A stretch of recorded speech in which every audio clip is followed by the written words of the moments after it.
Hello everybody. سلام به همه عزیزان. امیدوارم که حالتون خوب باشه. I hope you're doing great as usual. امروز هم مثل همیشه با هم یک لایو داریم. میخوام براتون داستان بخونم. How have you been? Long time no see. Actually, I haven't seen you for a long time. یه تایم طولانی ندیدمتون. دلم براتون تنگ شده آخه. Miss you. Really, I miss you so much. So, کاری که امشب میخوایم بکنیم اینه که فکر میکنم 2 یا 3 داستان میخوام براتون بخونم. I'm waiting for you guys to join us. امیدوارم که سریعتر اد بشن دوستان که بتونیم این لایو رو شروع کنیم. This actually live is about stories as usual. میخوایم که داستان بگیم.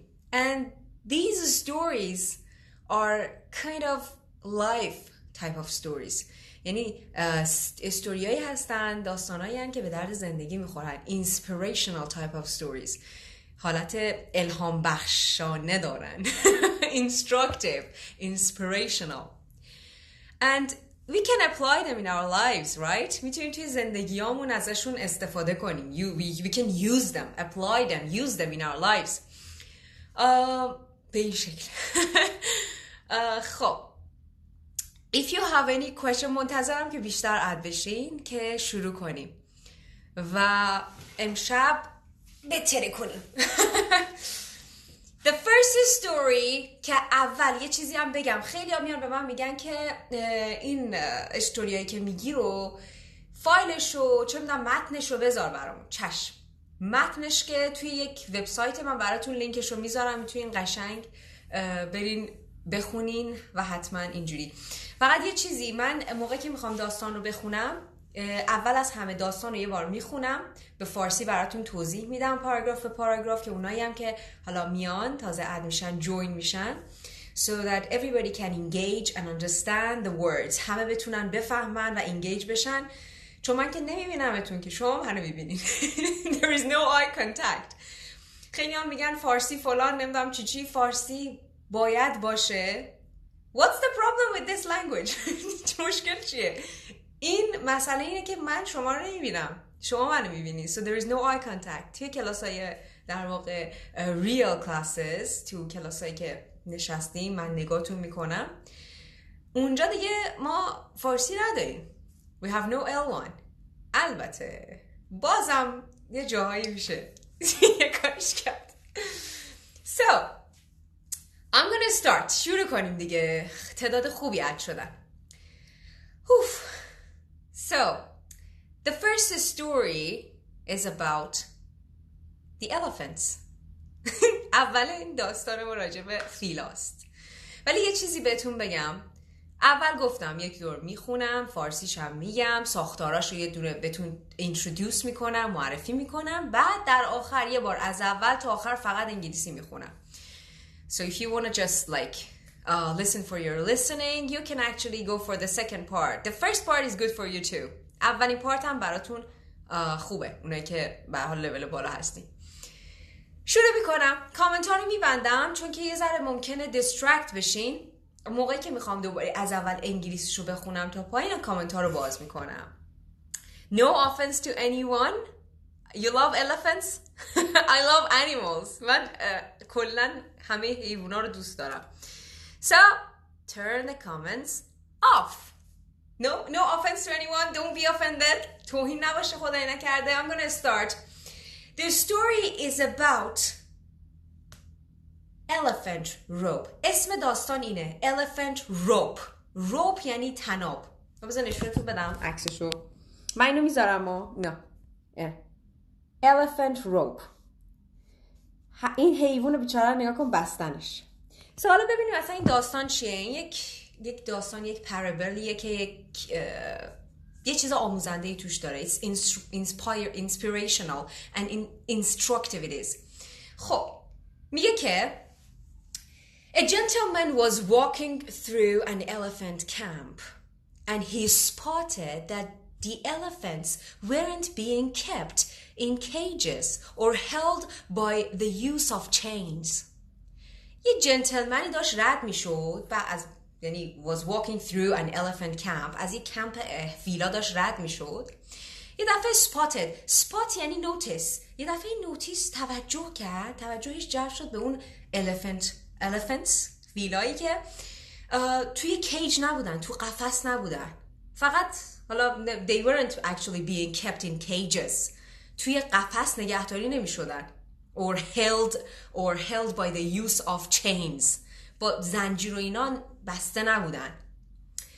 All that was holding them back from escaping the camp was a small piece of rope tied to one of their legs. What? میگه تنها چیزی که اونا رو نگه می‌داشت از اینکه فرار نکنند was holding them back from escaping the camp، از اون کمپشون فرار نکنن، فقط یه طناب کوچولو بود، just a small piece of rope که به پای یکی از پاهاشون بست، یه دونه از پاهاشون تازه، like tied to one of their legs، تو یکی از پاهاشون بسته بودن. مثل عکسی که دیدیم. As the man gazed upon the elephants، gazed یعنی خیره شد. وقتی gaze stare بگیم، as the man stared like gazed upon the elephants، نگاه کرد، خیره شد، مدت طولانی همجا نگاه کرد، he was completely confused، یعنی خیلی همچه سردرگم شد. خب چرا؟ چیه داستان؟ He was completely confused as to like why the elephants didn't just use their strength to break the rope and escape the camp. با خودش گفت، همینجور که خیره نگاه میکرد، گفتش که he was completely confused که چرا as to why the elephants are not escaping، که چرا escape نمیکنن، they are not using their strength، از این قدرتشون استفاده نمیکنن فرار کنن، یه اینجوری بکنه رفته. Curious and wanting، اینجا رو میگه که they could easily have done so but instead they didn't try to at all. اگه میخواستن خیلی راحت میتونستن فرار کنن، چون یه اینقدر طناب just one of their legs. خیلی curious شد. So listen to this part. Curious and wanting to know the answer, he asked a trainer nearby why the elephants were just standing there and never tried to escape. خیلی همچین کنجکاویش گل کرد، میگه curious and wanting to know، میخواست بدونه که داستان چیه، the answer. He asked the trainer nearby، بغلش نزدیکش یه ترینری بود، ترینر همین فیلا، از اون پرسی عقشو گرفت، آقا why the elephants are not escaping، چرا مشکل چیه، چرا فرار نمیکنن، چرا همجور وایستادن، why are they just standing and looking and staring، why aren't they like breaking away، چرا نمیرن، چرا لیو نمیکنن، ترک نمیکنن. حالا ترینر چه جواب قشنگی داد، این خیلی قشنگه ها. It's one of those stories that when they are very young، این جواب اون ترینر هست، میگه when they are very young and much smaller we use the same size rope to tie them and at that age it's enough to hold them. وقتی خیلی کوچولوان اون الفنت ها، فیلا، ما از همینقدر طناب استفاده میکنیم. وقتی بچه هست نمیتونه این طناب بشکونه بره، که از همین طناب استفاده میکنیم که اینا همین براشون کافیه که نگهشون داره اون جایی که هستن.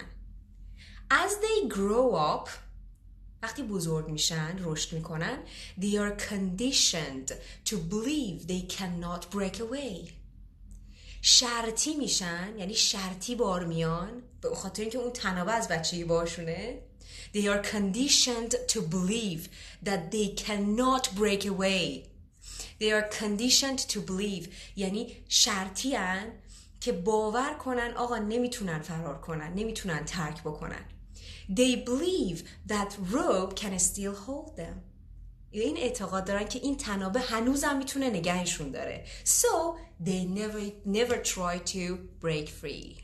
هیچ وقت سعی نمی کنن حتی فرار کنن، آزاد بشن.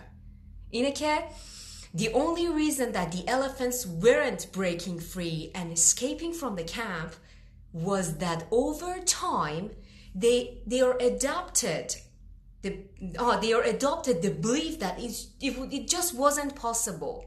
یعنی این belief یا این ایده رو اداپت کردن، گرفتن که by the passage of time، تنجور که تایم گذشته اینا به این نتیجه رسیدن که آقا نمیشه فرار کرد، به خاطر همون طنابه.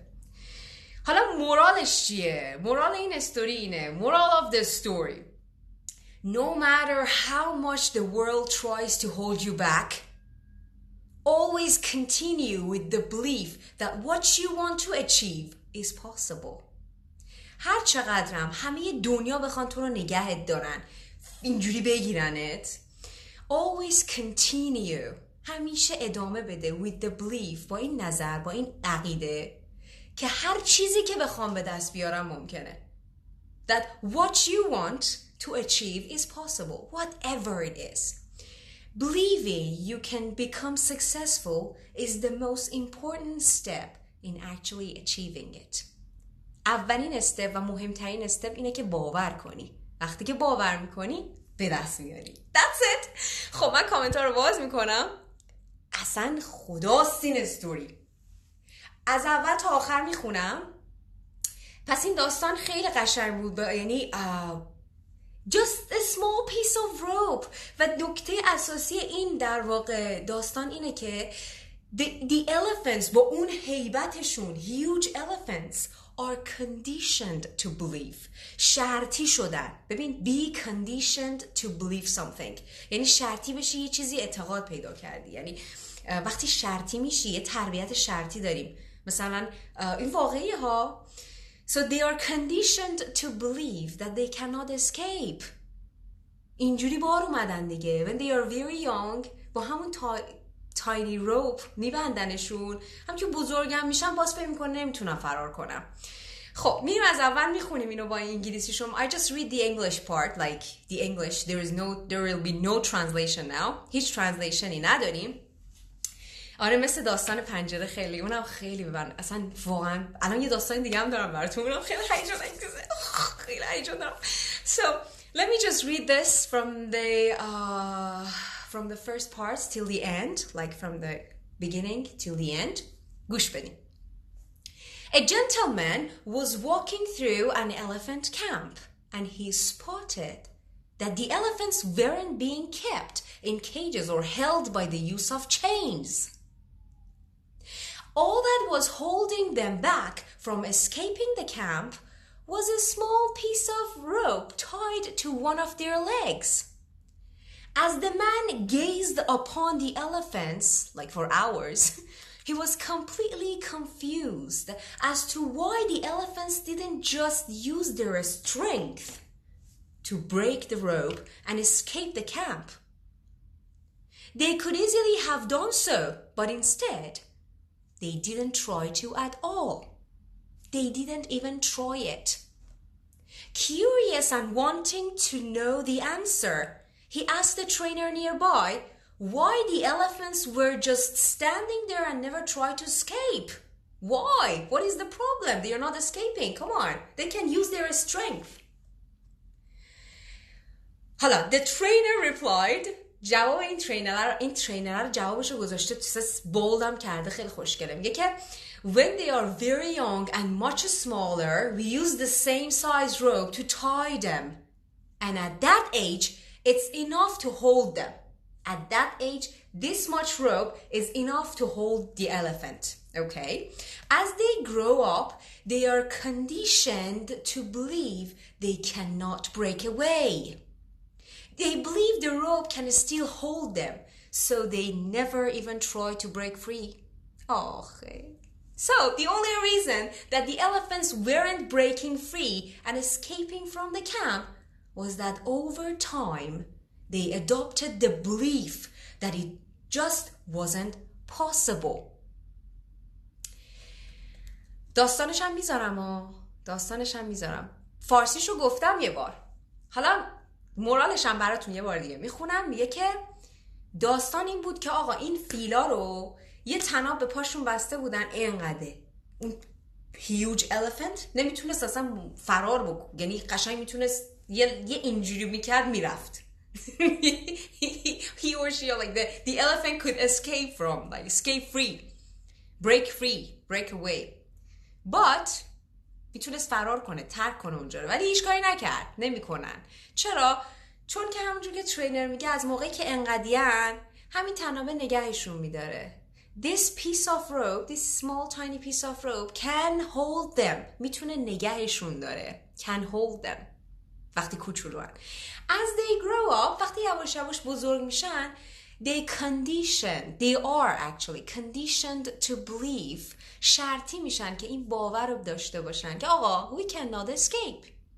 با همین یه ذره طناب ما نمیتونیم فرار کنیم. پس شرطی شدن. اینه که میگه شرطی نباش. Whatever you want to achieve, you can achieve it. هر چیزی که میخوای میتونی به دستش بیاری. اینجا میگه no matter how much the world tries to hold you back. Always continue with the belief that you want to achieve. What you want to achieve is possible. Cool. Believing you can become successful is the most important step in actually achieving it. اول پس اعتقاد داشته باش که میتونی. شرطی نباش، بریو باش. فرزاد دمت گرم، عالی بود. حالا بریم سراغ داستان اصلی امشبمون. حالا این یه ذره کوچولو بود، همچین گرم شده. It was a warm up. این یه warm upی بود. بریم سراغ اصل کاری. آقا یه داستانی هست، من امروز اصلا اینجوری خوندم گفتم خیلی خوب بود. Let me just read it to you. Creative thinking. این برای ذهن خلاقه، فکر خلاق. آقا چجوری کریتیو باشیم؟ خیلی وقتا مثلا I believe that به یه بچه یه دونه صندلی بدی، همه کاری با اون صندلیه میکنه الا اینکه بشینه روش. دیدین؟ They do whatever they can with the chair but they do not sit on it. ولی ما به اون یه دونه صندلی میدن، تنها کاری که میکنیم یه میشیم روش. چون اینجوری خلاقیتمون رو از بین برده. حالا به مرور زمان، حالا مدرسه بوده، هر چیزی که بوده. The thing is اینجا میگه که آقا خلاق باش. Creative thinking. کتاب رو براتون میذارم. بریم سراغ داستان اصلیمون. من دوباره کامنت ها رو میبندم، داستان رو براتون میخونم چون دیسترکت میشم و بعد دوباره باز میکنم، از اول تا آخر انگلیسیشو میخونم. Okay? So don't be offended again. That's it. The title این داستان اینه Thinking out of the box. بیرون باکس رو در واقع فکر بکن. Like for creative thinking. ذهنیت خلاق، فکر خلاق. میگه که این یک داستان قدیمی ایتالیاییه، یه پرابل قدیمیه. But it's very instructive by the way. خیلی خیلی میتونی ازش یاد بگیری، آموزنده است. In a small Italian town hundreds of years ago, a small business owner owed a large sum of money to a loan shark. Loan shark همون رباخوار خودمونه. دیدین پول قرض میده با مشت و لگد پول پس میگیره، بیشترم پس میگیره. Loan shark. L-O-A-N shark. Loan shark. بذارین نشونتون بدم دیکتشو چون این خیلی کلمه جالبیه. اینا Loan shark. این داستان خیلی قشنگ ماست. امشب میخوام براتون بگم. بعداً میذارم براتون که اول ببین من نمیخوام متن رو الان نگاه کنی که گوشتون آشنا بشه به انگلیسی. میگه که in a small Italian town تو یک روستای ایتالیایی، یعنی توی ایتالیا یه روستای کوچولویی بود. Hundreds of years ago. صدها سال پیش. A small business owner owed a large sum of money to a loan shark.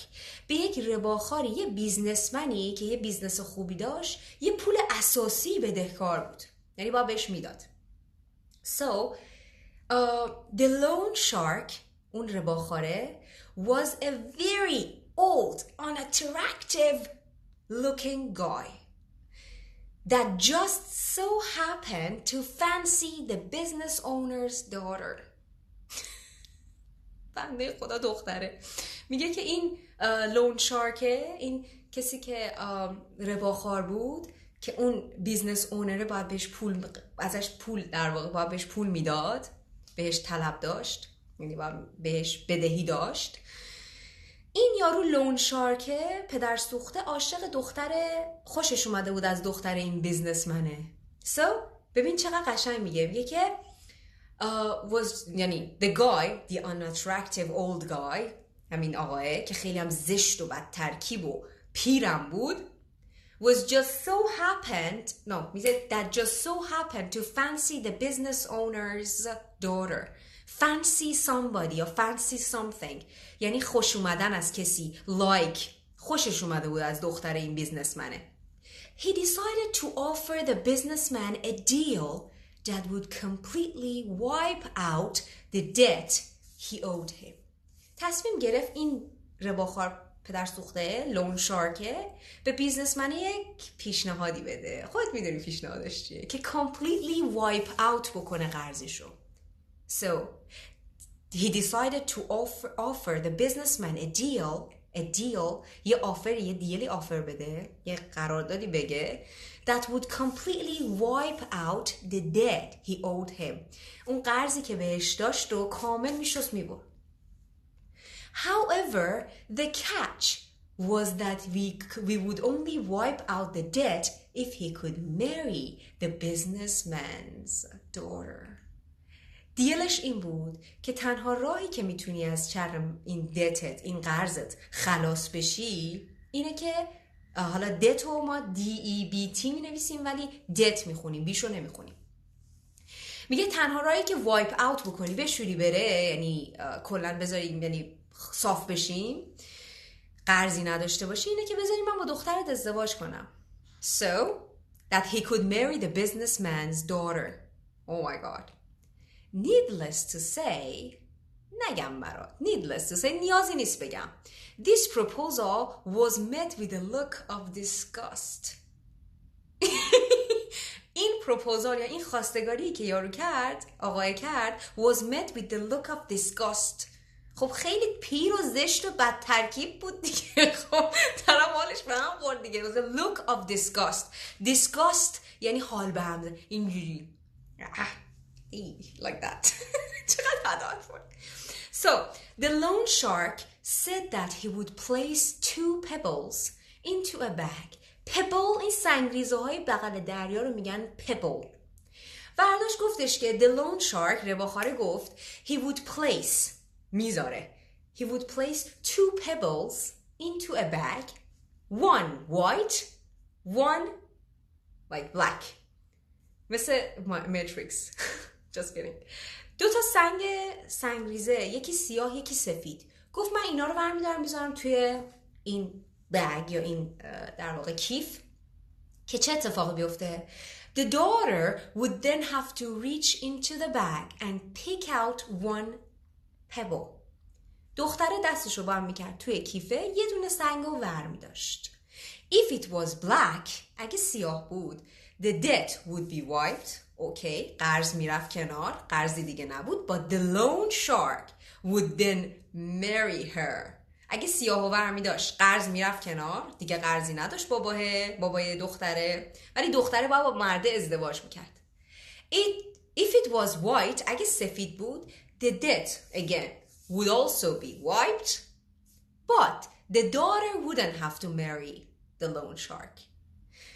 اوکی، وقتی سفیده رو اگه سفید اون سنگر رو دست میکرد، سفیده رو برمی داشت، دیگه نیازی نبود با یارو ازدواج بکنه، فقط قرضه از بین میرفت. در 2 حالت قرضه از بین میرفت، ولی سیاهه باید ازدواج میکرد، سفیده میتونست ازدواج نکنه، یعنی اگه نمیخواست.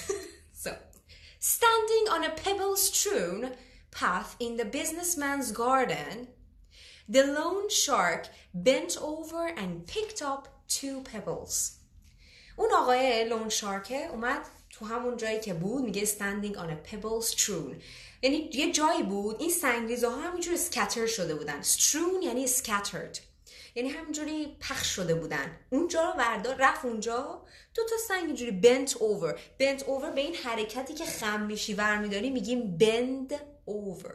خم شد ورداشت. he bent over to pick 2 pebbles. 2 تا سنگ برداشت. حالا چه اتفاقی افتاد اینجا؟ میگه که whilst he was picking them up وقتی داشت برشون میداشت the daughter noticed that he'd picked up 2 black pebbles پدر سوخته and placed them both into the bag. دقت کرد دختره، دیدین 2 سیاه برداشت گذاشت توی کیفه اون آقای لون شارک، چون میدونی که سیاه رو برداری، دختر اگه سیاه رو برداشت باش ازدواج میکرد. ولی چیکار کرد؟ he cheated، اومد چیت کرد، یعنی تقلب کرد، 2 سنگ سیاه برداشت یواشکی گذاشت توی کیفه، ولی دختره فهمید. he then asked the daughter to reach into the bag and pick one. بعد از دختره خواست که دستشو بکنه تو کیف یه دونه رو برداره. حالا ببین دختره چه حالیه. The daughter naturally had 3 choices as to what she could have done. این دختره 3 آپشن داشت دیگه. حالا این 3 آپشن رو میگه. اولی، the first one, refuse to pick a pebble from the bag. بگه آقا نخواستیم، نه بابامو میخوام نه سنگر رو میخوام، اصلا بذار کنار. refuse to pick a pebble. میتونست اولین آپشنش این بود که بگه آقا من نمیخوام، سنگو بر نمیدارم، refuse کنه، ignore کنه. دومی، the second option she had was to take both pebbles out of the bag and expose the loan shark for cheating. expose یعنی نشون دادن. میتونست آپشن دومش این بود که 2 سنگا رو برداره، بگه آقا نگاه کنین داره تقلب میکنه، 2 سیاهه. to expose the loan shark for cheating. میتونست رو کنه دستشو. و سومین option, the third option she had was pick a pebble from the bag fully well knowing it was black and sacrifice herself for her father's freedom. سومین آپشنش این بود که آقا بگه اوکی یه سنگو برداره، بگه سیاهه، اوکی، سکریفایس کنه خودشو جونشو فدا کنه برای پدرش که میخواست آزادی پدرش، for her father's freedom، برای آزادی پدرش این کارو بکنه. یه دونه سنگ برداره، بگه اوکی سیاهه دیگه، let's get married. حالا چی کار کرد؟ she drew out a pebble from the bag، یه دونه سنگ برداشت از توی کیف and before looking at it، قبل از که نگاه کنه accidentally dropped it into the midst of the other pebbles. همچنین از دستش اینجوری accidentally، یعنی مثلا من نفهمیدم، از دستش افتاد بین اون سنگای دیگه وسط ساعت هم زنگ خورد. she said to the loan shark، برگشت به لون شارک گفت oh how clumsy of me، ببخشید خیلی سر به هوا بودم، ببخشید، never mind، اشکالی نداره. if you look into the bag for the one that is left، اگه نگاه کنید توی کیف یه دونه دیگه مونده دیگه، برای اون یکی که باقی مونده you will be able to tell which pebble I picked. میتونی بگی که کدوم پبل من برداشتم. فهمیدی چی شد؟ یعنی 2 سیاه بود دیگه، اینو برداشت بدون که کسی نگاه کنه، یه دفعه دستش مثلا افتاد accidentally بین سنگای دیگه که دیگه نمیتونستم برش دارن که بگم اینو برداشتی. بعد برگشت گفتش که خب میتونی نگاه کنی برای اون یکی که توی کیفه، و به هر حال باید اون یا سفید بود یا سیاه دیگه، پس بنابراین اونو نگاه کن، اگر اون سیاه باشه یعنی من سفیده رو انتخاب کردم، خداحافظ، که در واقع سیاه بود. Look, creative thinking. Wow, I loved her. دومی، یعنی بگیم حالا بقیه‌شو بخونم. The pebble left in the bag is obviously black. چون 2 سیاه بود دیگه، به صورت آشکارا ظاهرا اون 2 سیاه بود دیگه، اونی که مونده بودم سیاه بود. And seeing as the loan shark didn't want to be exposed، و نمیخواست خودش رو لو بده دیگه، نمیخواست افشا بشه اون چیت داره تقلب میکنه، پس چیکار کرد؟ He had to play along as if the pebble the daughter dropped was white. بعد ادامه میداد و بازی رو همجوری میرفت که آره دیگه اون سنگ که برداشت سفید بود که افتاد. And clear her father's debt. قرض باباشو صاف کرد. Without getting married to this unattractive ugly guy. بدون اینکه با اون یارو ازدواج بکنه. این چی کاری کرد؟ اینه 3 آپشن رو گذاشت کنار، یه آپشن دیگه تو ذهنش ساخت. So moral of the story، داستان چیه؟ یعنی اصل قضیه، یعنی این مورال یا این هدف این داستان چیه؟ میگه که it is always possible to overcome a tough situation throughout of the box thinking and not give in to the only options you think you have to pick from. چقدر خوشگل بود. میگه که همیشه این ممکنه. It is always possible to overcome a situation, a very difficult situation. همیشه یک راهی هست، همیشه یک امکانی هست که وقتی میخوای overcome کنی، از پس یک شرایط سختی بر بیای، فقط تسلیم نشی به اون آپشنایی که داری. So do not give in. Do not give in. The only options you have to pick from. به آپشنایی که فقط باید ازشون انتخاب کنی خودتو محدود نکن. تسلیم نشو. یه جور دیگه فکر کن. So let me just turn the comments on again. کامنت ها رو باز کنیم. من یک بار دیگه از اول تا آخر این داستان خوشگل رو براتون بدون هیچ وقفه‌ای و هیچ ترنسلیشن، خیلی من این داستان دوست داشتم، مثلا لذت بردم. اینا رو آدم باید بدونه. So میگه که in a small Italian town hundreds of years ago a small business owner owed a large sum of money to a loan shark. کلمه loan shark هم یاد گرفتین دیگه، رباخوار. The loan shark was very old, unattractive looking guy that just so happened to fancy the business owner's daughter. بنده خدا، پدر سوخته. He decided to offer the businessman a deal that would completely wipe out the debt he owed him. Wipe out یعنی wipe out a debt یعنی که صاف کنی قرضتو کلا. However, the catch was that we would only wipe out the debt if he could marry the businessman's daughter. تنها راهی هم که میتونست، دیگه گفتم دیگه، اینو تعریف کردم براتون. Needless to say, this proposal was met with a look of disgust. The loan shark said that he would place 2 pebbles into a bag, one white, one black. The daughter would then have to reach into the bag and pick out 1 pebble. If it was black, the debt would be wiped, but the loan shark would then marry her. If it was white, the debt would also be wiped, but the daughter wouldn't have to marry the loan shark. Standing on a pebble-strewn path in the businessman's garden, the loan shark bent over and picked up 2 pebbles.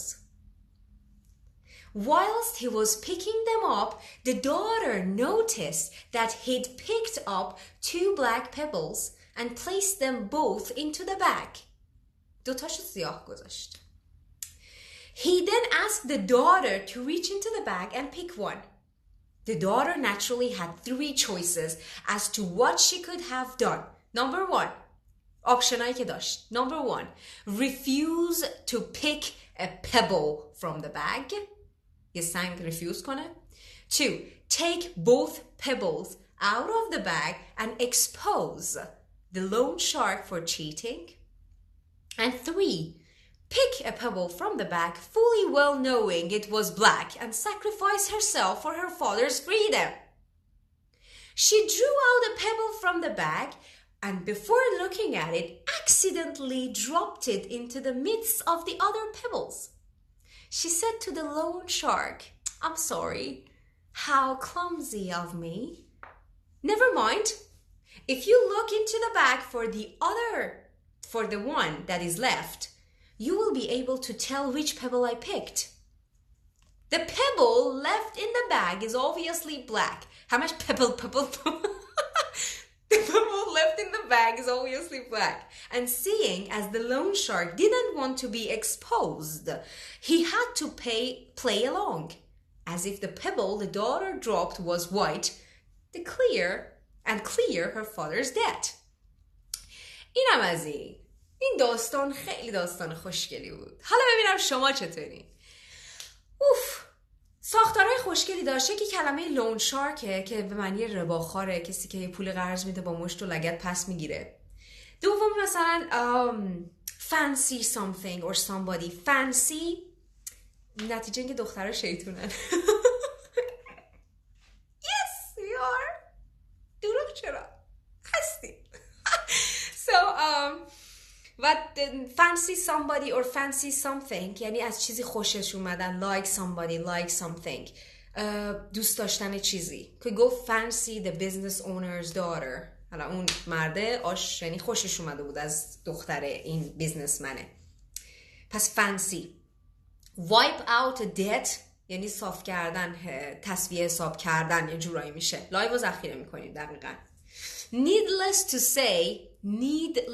to say یعنی نیازی نیست به گفتن، یه چیزی که it's obvious, it's crystal clear.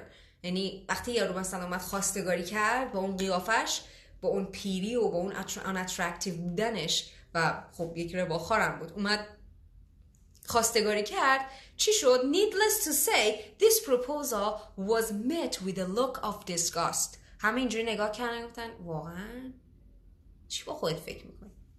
خب and then چشم جواب میدم آخر کلاس. چشم. And then we have this sacrifice herself. مثلا sacrifice somebody, sacrifice yourself for somebody else. خودتو برای کسی نثار، یعنی جونتو بدی، یا مثلا بیخیال خودت بشی برای کسی. sacrifice. کلمه sacrifice رو خیلی دوست دارم. I'm gonna write it here. می نویسمش اینجا. sacrifice. کلمه sacrifice. Let me just pin the comment. So sacrifice yourself for somebody. فدا کردن خودت واسه کسی. دقیقاً پریسا، آفرین. قربانی کردن خودت. و into the midst midst یعنی into the middle of something. یعنی اون سنگر و اون پبله رو اینجوری همچون accidentally انداخت وسط into the midst of the other pebbles. وسط اون یکی پابلای دیگه ساختارهای قشنگی داشت و that's it. داستان زیاد دارم، داستان براتون میخونم اساسی. 2 تا داستان گفتیم، یکی the elephant rope. نظرتون راجع به elephant rope این که با یک طناب انقدی یه فیل به اون بزرگی رو یعنی توی حصار گرفتنش، این چه میتونی معنی داشته باشه؟ این که خیلی از ماها most of us believe or we are conditioned to believe that we cannot do what we want, we cannot achieve what we want. خیلی از ماها با خودمون فکر میکنیم، به این باور رسیدیم، یعنی یه جور کاندیشن شدیم، شرطی شدیم که آقا نمیتونی، خودتو نکش. خیلی هم مثلا واسه همین زبان for the English that I'm saying زیادم وقتتون نمیگم، باید برم کار دارم. for these همین انگلیش خودمون میگه آقا من نمیتونم، یه اما گذشت ولش کن، نمیتونم. این نمیتونم یعنی چی؟ یعنی چی؟ ذهنتون شرطی میشه. exactly پریسای عزیز. So we are conditioned sometimes to believe that we cannot achieve what we want. خیلی شرطی شدیم که نمیتونیم اون چیزی که میخوایم به دست بیاریم. با همین به این لیتل روپه نگاه کن. اینقدر قویم همه ماها که حد نداره. هر کاری بخوای میتونی بکنی. Just want it. و اصلا این خیلی منو اصلا امروز خیلی بهش فکر کردم. کلا من داشتم به این داستان فکر میکردم. و دومی این که creative thinking. همیشه خودت رو do not limit yourself. خودت رو محدود نکن. Just for the options that you have. یعنی واسه خودت چند تا آپشن میچینی، میگه فقط از اینا باید انتخاب کنم. دختر 3 تا آپشن داشت. 3 تاش هم بد بود. But she chose another way. یک راه دیگر انتخاب کرد. So you can do the same thing. یه ذره فکر کن، یه ذره خلاق باش، یه ذره خودتو از اون محدودیت‌های حالا چیزای مختلف بیار بیرون. I'm doing the same thing. چیزی که دارم میگم خودم دارم انجام میدم.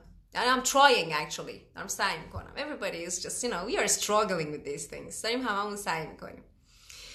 خب قربونتون بشم من. Baby shark do do do do do baby shark do do do do do baby shark do do do do do baby shark. I love this song. خب من دیگه کم کم میرم برم باشگاهی ذره ورزش کنم. Build my muscles. So take care of yourselves. خیلی دوستتون دارم. Love you all. اینجا ذخیره میکنم، توی یوتیوب میذارم، لینک این داستانا رو هم میذارم، لینکش هم میتونین باش بخونین. Love you. Bye.